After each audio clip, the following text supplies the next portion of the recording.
Hello, ഇന്നൊരു അടിപൊളി ബ്രൗണിയുടെ റെസിപ്പിയാണ് നമ്മൾ ചെയ്യാൻ പോകുന്നത്. ഈ ഒരു ബ്രൗണി വന്നിട്ട് നിങ്ങൾക്ക് തീർച്ചയായിട്ടും ഇഷ്ടപ്പെടും. അപ്പോൾ നിങ്ങളെല്ലാവരും വീഡിയോ സ്കിപ്പ് ചെയ്യാണ്ട് കാണാൻ, സബ്സ്ക്രൈബ് ചെയ്യാണ്ട് കാണുന്ന കൂട്ടുകാരുണ്ടെങ്കിൽ ഒന്ന് സബ്സ്ക്രൈബ് ചെയ്ത് ലൈക്ക് ചെയ്യണേ.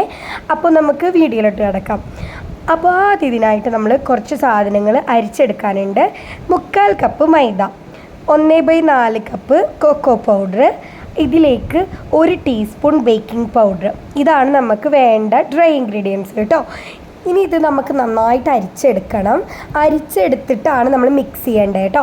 അത് മിക്സ് ചെയ്തിട്ട് ഞാൻ നന്നായിട്ട് അരിച്ചെടുത്തിട്ടുണ്ട് കേട്ടോ. ഇനി ഇത് നമുക്ക് മാറ്റി വെക്കാം. ഇനി നമുക്കിതിലേക്കുള്ള ബാറ്ററിനുള്ള കാര്യങ്ങൾ റെഡിയാക്കാം. 3 കോഴിമുട്ടയാണ് ഞാനിവിടെ എടുത്തേക്കുന്നത് കേട്ടോ. നിങ്ങൾ 3 കോഴിമുട്ട എടുക്കുക. എന്നിട്ട് അതിലോട്ട് 1 ടീസ്പൂൺ വാനില എസെൻസും 1 പിഞ്ച് ഉപ്പും ഇട്ട് കൊടുക്കുക. ഓക്കെ, ഇനി ഇതിലോട്ട് നമ്മൾ പൊടിച്ച പഞ്ചസാരയാണ് ചേർത്ത് കൊടുക്കേണ്ടത്. നിർബന്ധമായിട്ടും നിങ്ങൾ എന്ത് ചെയ്യണം, പൊടിച്ച പഞ്ചസാര തന്നെ യൂസ് ചെയ്യണം. അല്ലാന്നുണ്ടെന്നുണ്ടെങ്കിൽ ബ്രൗണിക്ക് കറക്റ്റ് കൺസിസ്റ്റൻസി കിട്ടില്ല കേട്ടോ.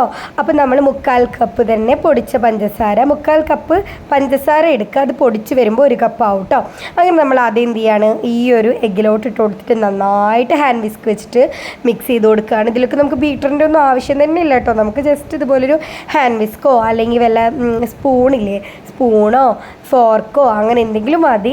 നിങ്ങളത് വെച്ച് നന്നായിട്ടൊന്ന് മിക്സ് ചെയ്ത് കൊടുക്കുക കേട്ടോ. അതായത് ആ ഒരു ഷുഗർ എന്ത് ചെയ്യണം, ഈ ഒരു എഗ്ഗിൽ നന്നായിട്ട് മിക്സ് ആയി കിട്ടണം, അത്രേ വേണ്ടുള്ളൂ. പിന്നെ അതുപോലെ തന്നെ നമ്മുടെ ആ എഗ്ഗിൻ്റെ സ്മെല്ല് മാറാനും വാനില എസൻസ് നന്നായിട്ട് ഈ എഗ്ഗിലോട്ട് മിക്സ് ആയി കിട്ടണം, അത്ര തന്നെ ആവശ്യമുള്ളൂ കേട്ടോ. ഇനി നമുക്ക് ചോക്ലേറ്റ് മെൽറ്റ് ചെയ്തെടുക്കലാണ് നെക്സ്റ്റ് സ്റ്റെപ്പ്. അപ്പോൾ നമുക്കിത് രണ്ടും മാറ്റി വയ്ക്കാം. അതിനായിട്ട് ഞാൻ അൺസാൾട്ടഡ് ബട്ടറാണ് എടുത്തേക്കുന്നത്, മിൽക്കി മിസ്റ്റിൻ്റെ. അപ്പോൾ ഇത് 100 ഗ്രാമാണ്. ഇതിൻ്റെ ഞാൻ പകുതിയാണ് ഞാൻ എടുത്തേക്കുന്നത് കേട്ടോ. എന്നിട്ട് അതിലേക്ക് 1 കപ്പ് ചോക്ലേറ്റ് കൂടി ചേർത്ത് കൊടുത്തിട്ട് നന്നായിട്ട് മെൽറ്റ് ചെയ്തെടുത്തു. ഡബിൾ ബോയിൽ ചെയ്തെടുക്കുകയാണ് കേട്ടോ ചെയ്തേക്കുന്നത്. അതായത് ഒരു പാത്രത്തിൽ വെള്ളം വെച്ചിട്ട് അതിൻ്റെ മേലെ വേറൊരു പാത്രത്തിൽ ഇതെല്ലാം കൂടി ഇട്ടിട്ട് എന്ത് ചെയ്തു, ഞാൻ നന്നായിട്ടൊന്ന് മെൽറ്റ് ചെയ്തെടുത്തിട്ടുണ്ട്. ഇനി നമുക്ക് എന്ത് ചെയ്യാണ്, ഈ ഒരു എഗ്ഗിൻ്റെ ഒരു ബാറ്റർ ഉണ്ടല്ലോ, അതിലോട്ട് നമ്മളിത് ഒഴിച്ചു കൊടുത്തിട്ട് നന്നായിട്ട് മിക്സ് ചെയ്തെടുക്കുക. അതാണ് നമ്മുടെ നെക്സ്റ്റ് സ്റ്റെപ്പ്.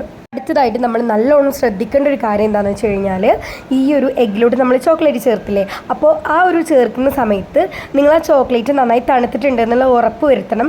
നമ്മൾ ആ മെൽറ്റ് ചെയ്ത അപ്പം തന്നെ നമ്മൾ ഇതിൽ എഗ്ഗിലോട്ട് ഒഴിച്ചു കഴിഞ്ഞാൽ നമ്മുടെ ഈ ഒരു ബ്രൗണി മൊത്തത്തിൽ ഫ്ലോപ്പായി പോകും. അത് 2 കാര്യങ്ങളാണ് ബ്രൗണി ഫ്ലോപ്പ് ആക്കാനുള്ള കാരണം. ഒന്ന്, നമ്മൾ നല്ലോണം പൊടിക്കാത്ത പഞ്ചസാര, രണ്ടാമത്തത് ചൂടായിട്ടുള്ള ചോക്ലേറ്റ് ഇതിലോട്ട് ഒഴിച്ചാൽ. ഇത് 2 കാരണമാണ് നമ്മുടെ ബ്രൗണി ഫ്ലോപ്പായി പോവുക കേട്ടോ. ഇനി നമ്മൾ എന്ത് ചെയ്യണം, ഇത് രണ്ടും നന്നായിട്ടൊന്ന് ശ്രദ്ധിക്കുക കേട്ടോ. ഒന്ന്, നല്ല പൊടിച്ച പഞ്ചസാര യൂസ് ചെയ്യുക, നന്നായിട്ട് തണുത്ത ചോക്ലേറ്റ് എഗ്ഗിലോട്ട് ഒഴിച്ചു കൊടുക്കുക. ഓക്കെ, ഇനി നമ്മൾ എന്ത് ചെയ്യാണ്, ഈ ഒരു നമ്മുടെ ഡ്രൈ ഇൻഗ്രീഡിയൻസ് ഇല്ലേ, അത് മൊത്തത്തിൽ ഞാൻ എന്ത് ചെയ്തിട്ടുണ്ട്, ഈ ഒരു എഗ്ഗിൻ്റെ ബാറ്ററിലോട്ട് ഇട്ട് കൊടുത്തിട്ടുണ്ട്. എന്നിട്ട് നന്നായിട്ടൊന്ന് മിക്സ് ചെയ്തെടുക്കുകയാണ്. ഇതിപ്പോൾ നമുക്ക് കുറേശ്ശെ അങ്ങനെ ആക്കണമെന്നൊന്നുമില്ല, മൊത്തത്തിൽ മിക്സ് ചെയ്തെടുക്കാം. പിന്നെ ഈ ഒരു ബ്രൗണിയുടെ ബാറ്റർ വന്നിട്ട് നമ്മുടെ കേക്കിൻ്റെ ബാറ്റർ പോലെ അല്ല, അതിന് കൺസിസ്റ്റൻസി വന്നിട്ട് നന്നായിട്ട് നല്ല കട്ടി ഉണ്ടാവും കേട്ടോ. അതായത് ഇങ്ങനെ കേക്കിൻ്റെ ബാറ്റർ നമ്മളിങ്ങനെ എടുത്തു കഴിഞ്ഞാൽ റിബൺ കൺസിസ്റ്റൻസി അല്ലേ, ഇതങ്ങനെയല്ല, ഇത് നല്ല കട്ടിയാണ് ഉണ്ടാവുക. അത് നമ്മൾ കറക്റ്റ് മെഷർമെൻറ്റ് തന്നെ എടുക്കണം. മെഷർമെൻറ്റ് കൂടിയാലും കുറഞ്ഞാലും ആ ഒരു ബാറ്ററിൻ്റെ കൺസിസ്റ്റൻസി മാറുമ്പോൾ ബ്രൗണിയുടെ ടെക്സ്ചറും മാറും, ബ്രൗണി ഫ്ലോപ്പായി പോകും കേട്ടോ. കറക്റ്റ് മെഷർമെൻറ്റ്, ഞാൻ പറഞ്ഞു തന്ന കറക്റ്റ് മെഷർമെൻറ്റ് തന്നെ നിങ്ങൾ എടുക്കാൻ ശ്രദ്ധിക്കുക. ഇനി ഇതിലോട്ട് നമുക്ക് കുറച്ച് ചോക്ലേറ്റ് ചിപ്സ് ഇട്ട് കൊടുക്കാം കേട്ടോ. നിങ്ങൾക്ക് ഇനി ചോക്ലേറ്റ് ചിപ്സ് നിങ്ങളുടെ കയ്യിലില്ല എന്നുണ്ടെന്നുണ്ടെങ്കിൽ നിങ്ങൾക്ക് എന്ത് ചെയ്യാം, ഡാർക്ക് കോമ്പൗണ്ട് ഉണ്ടല്ലോ, അത് ജസ്റ്റ് കട്ട് ചെയ്തിട്ട് ഇതിലോട്ട് ഇട്ട് കൊടുത്താൽ മതി. പ്രശ്നമൊന്നുമില്ല, സെയിം തന്നെയാണല്ലോ രണ്ടും. അപ്പോൾ എൻ്റെ കയ്യിൽ ചോക്ലേറ്റ് ചിപ്സ് ഉള്ളതുകൊണ്ട് ഞാൻ ഇട്ട് കൊടുത്തു എന്നുള്ളൂ കേട്ടോ. എത്ര വേണമെങ്കിലും നിങ്ങളുടെ ഇഷ്ടത്തിനനുസരിച്ചിട്ട് ഇട്ട് കൊടുക്കാം കേട്ടോ. ഇനി നമുക്ക് ടിന്നിലോട്ട് നമ്മൾ ബാറ്റർ ഒഴിച്ച് വെച്ചിട്ട് കൊടുത്തിട്ടുണ്ട്. ഇനി ഈ ഒരു ടിന്ന് നമ്മൾ സൈഡിലും അതുപോലെ തന്നെ അടിയിലും ബട്ടർ പേപ്പർ നിർബന്ധമായിട്ടും വെച്ചിരിക്കണം. നിർബന്ധമാണത്, സൈഡിൽ വെക്കണം, നിർബന്ധമായിട്ടുള്ള കാര്യമാണ് കേട്ടോ. ഇനി നമുക്ക് 180 ഡിഗ്രി സെൽഷ്യസിൽ പ്രീ ഹീറ്റ് ചെയ്ത ഓവനിൽ ഒരു 30 മിനിറ്റ് ബേക്ക് ചെയ്തെടുക്കാം. ബേക്ക് ചെയ്ത് കഴിഞ്ഞപ്പോൾ ഇതാണ് നമ്മുടെ ഓവൻ്റെ കൺസിസ്റ്റൻസി വന്നിട്ട് ഇതുപോലെ മേലെ വിണ്ട പോലെ ആയിരിക്കണം. എന്നാലാണ് നമ്മുടെ ബ്രൗണി എന്തായാലും പെർഫെക്റ്റ് ആവുള്ളൂ കേട്ടോ. അപ്പോൾ നമ്മുടെ ബ്രൗണി റെഡി ആയിട്ടുണ്ട്. ഇതാണ് നമ്മുടെ ബ്രൗണി. തീർച്ചയായിട്ടും നിങ്ങൾ എന്ത് ചെയ്യുക, റെസിപ്പി ഒന്ന് ഫോളോ ചെയ്ത് നോക്കുക, ട്രൈ ചെയ്തിട്ട് ഫീഡ്ബാക്ക് എന്നെ അറിയിക്കുക.